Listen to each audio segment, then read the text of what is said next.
Hi, I'm Mike Ciampo. Welcome to this segment of Training Minutes. Today we're going to talk about the Hydra-Ram. It's a forcible entry tool run with hydraulics. We cheat in New York City. We use a little slang term and we call it the bunny due to its size. Whenever we use this tool afterwards, we want to make sure we wash it properly or lubricate it. What happens is we use this on metal inward swinging doors. And when we extend the ram portion of the tool,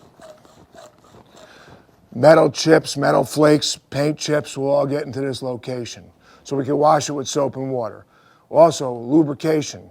We want to lubricate this tool in 3 spots.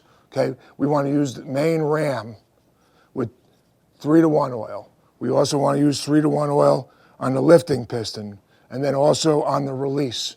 Again, 3-to-1 oil. WD-40 will eat the seals of the tool away. We use this hydraulic tool on inward opening doors, normally metal. If we had a wood door and we were going to extend it, it's going to blow the jam right away. So we're going to stick on metal doors. One of the things to remember with this tool is when we do insert the tool, we don't want to be standing in front of it and pumping. If it had a guarded, shielded lock here that had carriage bolts, they could shear off with the force and take off like a bullet, injuring a firefighter. One of the other things we might find is replacement doors. They may have a little gap here. If a firefighter takes the tool and follows the wall in, it might get in between the replacement door and the regular door. And as we extend the ram, it's just moving the frame and not forcing the door.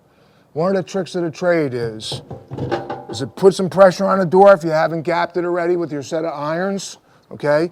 If you just put some pressure on the door and you come in and smack, okay? And what we're gonna do is we're gonna release this handle here. Maintain your hand on the tool so it doesn't slip out. And we can use our body to start forcing the tool without the tool slipping out of position. If you notice, I have both hands on the tool and I'm using my stomach muscles and my body to start forcing the door open. It's a great trick of the trade. It also keeps us out of the way of the flying bolt heads if there's a guarded lock. In some situations, we may face multi-lock doors. That's a pin may go up into the top, into the side of the door, and into the bottom. We may have to slide the hydraulic ram straight up, and we want to pop the first pin first. Then we'll slide down, we'll get the middle pin, and then we'll get down low, and we'll get the bottom pin of the multi-lock door.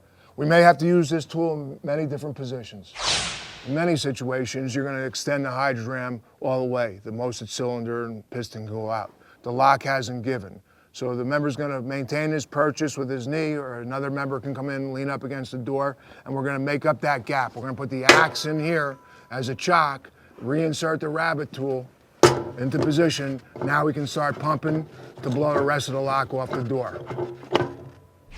Remember, when we train with the Hydra-Ram, we should be in blackout conditions. Have the member wear a hood, shut the lights off if you're using a training prop such as this. Make it more difficult, like we're operating in that floor above, we're in zero visibility. After gapping the door with your Halligan tool, okay, the firefighter's gonna put pressure on the door and he's gonna slide that tool along the door and get it in.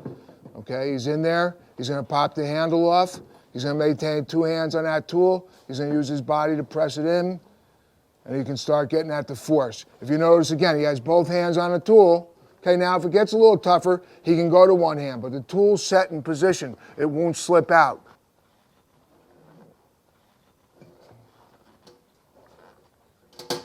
I'm Mike Ciampo. Thanks for watching this segment of Training Minutes.